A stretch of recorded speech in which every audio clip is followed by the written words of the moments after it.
Olá, gente! A aula agora é sobre democracia ateniense. Meu nome é Helena Ciero, eu sou professora de filosofia e hoje nós vamos entender como funcionava a questão política na Grécia Antiga.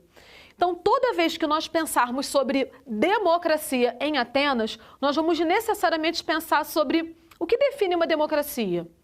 Como funcionava a democracia em Atenas? Então, a democracia, ela existe a partir da noção de governo do povo. É o povo decidindo, é a população exercendo o poder. Na sociedade ateniense, nem todo mundo podia participar das decisões políticas. Essas decisões eram discutidas numa praça que se chamava Ágora. Lá acontecia o debate público. E toda vez que a gente fala sobre a questão da democracia, a gente fica pensando assim, mas será que lá todo mundo podia participar? Não, mulheres, escravos estrangeiros não podiam participar desse modelo de debate. Eles não participavam da vida pública. Isso significa que a democracia seja algo ruim? Não, significa que a democracia precisa ser aperfeiçoada e nunca substituída por uma ditadura. Mas por que será que eu tratei aqui do Sócrates? Por que eu coloquei o nome do Sócrates nessa aula? O Sócrates, ele representa o divisor de águas na filosofia. Ele é a pessoa que dá início ao estudo das questões morais. É a pessoa que vai olhar para a sociedade, vai identificar alguma coisa errada e vai falar. Não precisamos de pessoas assim na sociedade. Não precisamos de pessoas que olhem para a sociedade e identifiquem problemas e falem. Alguém tem que falar, né? E o Sócrates, ele fez exatamente isso. E quando eu digo para vocês que ele tratou das questões morais, ele está tratando das normas que não são registradas por escrito. São aquelas situações que a gente naturaliza, a gente trata como se fizesse parte da natureza humana, mas não faz. São questões que fazem parte da construção das relações humanas. Então é bacana falar sobre o Sócrates, a importância dele, porque quando ele inaugura o estudo das questões morais, ele está inaugurando o estudo da questão da alteridade, da diferença, de como a gente lida com as diferenças. E o Sócrates, ele traz para a gente uma perspectiva de reflexão, de pensamento. Ele olha para Atenas, olha para os políticos, olha para os jovens, olha para os sofistas, né? Os sofistas eram professores da época. Eles ensinavam retórica. Retórica é a prática de convencimento através de argumentos. Você convence as pessoas sobre determinadas coisas que não têm compromisso nenhum com a verdade. Eu vou dar um exemplo da nossa sociedade hoje. Precisamos destruir a Amazônia para desenvolvermos a economia do país? Isso é mesmo necessário? Ou é uma argumentação retórica para que a população brasileira fique calada diante da destruição da Amazônia, diante do que está acontecendo com os animais no Pantanal? Então a retórica, ela é presente nas relações de poder. Relação de poder é a relação entre quem manda e quem obedece, por que manda e por que alguém obedece a determinadas formas de poder. Por que as pessoas se calam diante de determinadas situações? E o Sócrates, ele ia até a Ágora e se posicionava e falava, olha, por que vocês estão ensinando aos jovens a retórica se não há compromisso nenhum com a verdade? E o Sócrates, quando ele questiona esse modelo político em Atenas, ele incomoda. Ele incomoda por dois motivos. Primeiro, porque ele cria um método que se chama o método dialético. E o método dialético é muito bacana, porque através do método dialético você leva a pessoa a descobrir algo que ela já tem dentro dela, né? Acredita-se que o Sócrates tenha sido filho de uma parteira. E ele considerava que a mãe dele era uma ótima parteira. E houve uma situação em que um aluno perguntou a ele, Sócrates, é possível amarrar uma pessoa numa cadeira e você ensina ali essa pessoa através do método dialético, da ironia e da maiêutica. Ironia são perguntas, maiêutica é a resposta. Vou dar um exemplo. Você realiza várias perguntas para uma pessoa para que ela descubra algo que no fundo ela já sabe, mas havia esquecido. Então Sócrates responde para essa pessoa assim, olha, não tem como você amarrar uma pessoa na cadeira, ensinar filosofia, se ela não tiver dentro dela as condições necessárias para encontrar o conhecimento verdadeiro. O que significa isso? Não adianta você ensinar filosofia, sociologia, química, física, matemática, se o aluno, por exemplo, não quiser aprender. Não vai funcionar. Entende? A pessoa tem que querer. Ela tem que ter dentro dela, porque o Sócrates, inclusive, ele ainda fez um comentário. Acredita-se que ele tenha feito esse comentário. Olha, minha mãe jamais poderia ajudar uma mulher a dar à luz se ela não estivesse grávida. Se ela não tivesse dentro dela as condições necessárias para ter um filho. E isso é muito interessante, porque toda vez que você pensa sobre o papel do Sócrates, sobre o questionamento dele na Ágora, o Sócrates, ele nos faz pensar, ele nos faz refletir sobre a questão do poder.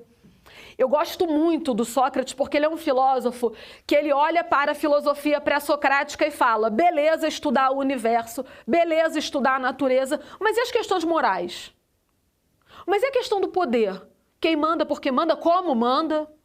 Vocês acreditam que lá na Grécia existiu um conflito por causa da questão da verdade? Vocês conseguem imaginar isso? Sócrates teve profundos problemas na sociedade ateniense porque ele questionou o método de aula dos sofistas. Pensa comigo, os sofistas eles eram professores da época e ensinavam retórica para os jovens. Aí esses jovens, eles se dirigiam até a praça pública, a Ágora, participavam do debate público, praticando a retórica, aquela verdade que não é bem verdadeira. Ou seja, a prática da mentira através de argumentos, né? Era isso que acontecia de verdade. E aí o Sócrates olhava e falava assim, não é possível que isso esteja acontecendo. Né? Então eu vou lá para mostrar para todo mundo que eles estão ensinando a mentira, a prática de uma mentira. Porque ou verdade é fixa ou não é verdade. Entende? Então toda vez que vocês pensarem na relação entre Sócrates e os sofistas, vocês vão pensar na verdade fixa, promovida pelo Sócrates e na verdade relativa, ensinada através do método retórico pelos sofistas. Agora vejam bem, Sócrates teve problemas.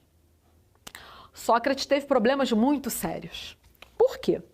As autoridades da cidade, né, não eram lá muito comprometidas com a verdade. E Sócrates ele foi acusado de corromper a juventude. Veja só, quando você ensina ao jovem a encontrar a verdade fixa através do método dialético, né, que eu expliquei que é a relação entre ironia e maêutica, ironia, etapa realizada através de perguntas. Maêutica é a descoberta. Imagine duas pessoas. Uma pessoa faz as perguntas para que a outra descubra o conhecimento que já está dentro dela. Então, quando Sócrates ele ensina a busca pela verdade fixa, o Sócrates encontra muitos problemas com as autoridades políticas da cidade. Política é a relação de poder. Quem manda, porque manda, quem obedece, porque obedece. E o Sócrates começa a ter profundos problemas, até o momento em que ele é julgado. E essa parte, gente, é sensacional. Não tem como não amar o Sócrates nesse momento. Porque durante o julgamento dele, tem um sofista que se chama Cállicles, que olha para o Sócrates e pergunta assim, mas vem cá, por que você perde tempo se dedicando à filosofia, se dedicando a esse conhecimento tão complicado para os seres humanos, um negócio difícil de entender? Por que você ensina filosofia às pessoas que você ama, aos seus alunos, se isso não te ajuda nem no momento que você mais precisa, como agora, né?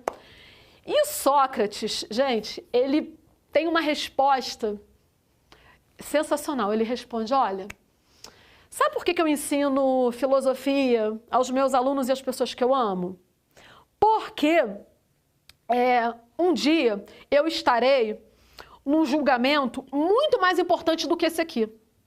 Muito mais. Tem nem comparação. E eu estarei diante do Deus Minos. E esse Deus, ele vai enxergar a minha alma. E não essa carne, esse corpo aqui que vai embora.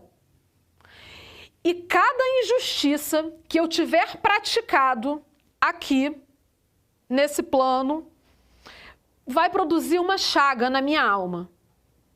Então, imagine se eu praticar várias injustiças. Como eu vou me apresentar diante do Deus Minos? Então, eu não posso praticar injustiça. Inclusive, eu prefiro sofrer uma injustiça a praticar uma injustiça. Porque é muito melhor você sofrer uma injustiça do que praticar injustiça e se apresentar diante do Deus Minos repleto de chagas na alma. E esse julgamento do Sócrates, ele faz a gente pensar sobre o nosso comportamento na vida em sociedade. Porque muitas vezes nós, além de praticarmos injustiças, nós ficamos em silêncio diante de práticas injustas. E o Sócrates, ele traz essa reflexão, porque ele faz você pensar sobre o seu comportamento em relação ao outro, em relação à alteridade. A filosofia, ela se funda com o Sócrates como nós conhecemos hoje. A filosofia que nós conhecemos hoje, ela é organizada a partir do questionamento de Sócrates. Ele é condenado a tomar veneno, e num período em que ele estava preso, os alunos o visitavam na prisão e perguntavam, você não quer fugir? A gente te ajuda, os guardas são corruptos. E ele preferiu cumprir a pena, porque ele não podia ser igual aos algozes dele. Então, a filosofia, ela é profundamente importante para a gente refletir sobre o outro, sobre a prática que nós temos em relação ao outro, sobre a questão da empatia, da justiça, do respeito, e por isso que o conhecimento sobre a vida do Sócrates é tão importante. Resumindo a aula sobre democracia ateniense, eu falei sobre a questão de Sócrates com os sofistas, falei sobre o debate público na ágora, o quanto isso pode ser bom ou prejudicial para a sociedade, falei sobre a questão da justiça e sobre a questão da alteridade na Grécia Antiga. Quem quiser tirar uma foto da lousa, pode ficar à vontade. Tchau!